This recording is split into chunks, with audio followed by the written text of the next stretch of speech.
are in Lone Pine, California, and we just stumbled across, it looks like a little mine or something on the side of the road. We're in like the Alabama Hills area, sort of. This is near our campsite, so we're gonna go check it out and see what it looks like. Looks like, Go very far. no, it probably goes like 2 feet back in there. So this is the entrance, and it doesn't go very far back, but it's pretty cool back here. So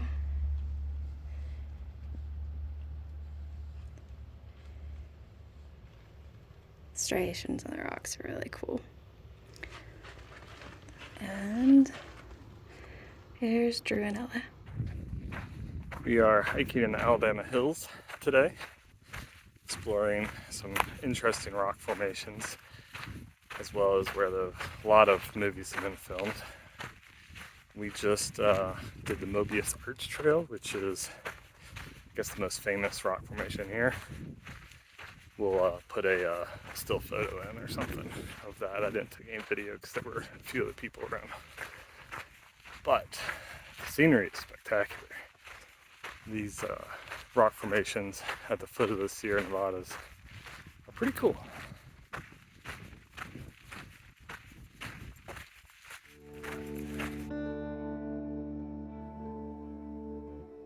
Friday, we headed southeast after leaving Ainsworth State Park, traveling about 500 miles to Nevada. We ended up camping in some BLM land looking up at the Santa Rosa mountain range for a single night. We arrived at our camping spot long after dark had settled in. Our camp was just beyond the boundary that marked the start of the BLM, as we were leery to drive too far onto the sand road, especially since the plan was to wake up early the following morning and continue the rest of our journey to Lone Pine, California, making for over 900 miles traveled across 2 days. We were in for a cold night with lows dipping into the teens, which was less than ideal, but we survived.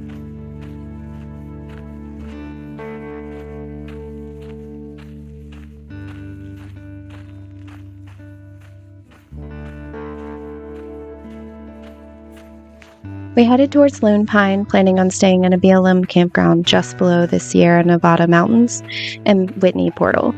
We lucked out, and when we rolled in on Saturday afternoon, there were still a few sites to choose from.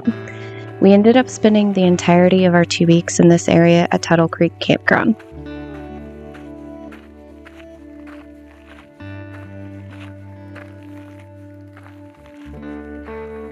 During our time here, we explored the Alabama Hills area, which does have dispersed camping, but only in designated sites to try and limit the impact. While camping among the rocks would have been enjoyable, BLM encourages those that visit to stay in the established campground if possible, and honestly, we had more space and privacy in the campground than many of the campsites we found that would have accommodated our camper. So we explored by foot and truck the otherworldly hills, as well as making a trip up to Whitney Portal for a cold picnic.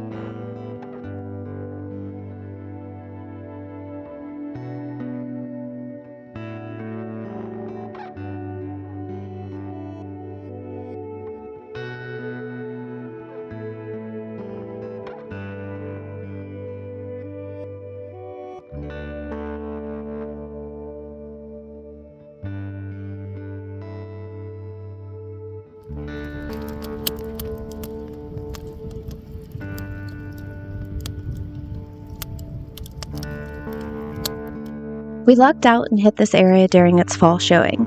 Everything was in full bloom, from bright yellow flowers on the sagebrush to white and yellow daisies and purple lupin, and so many others.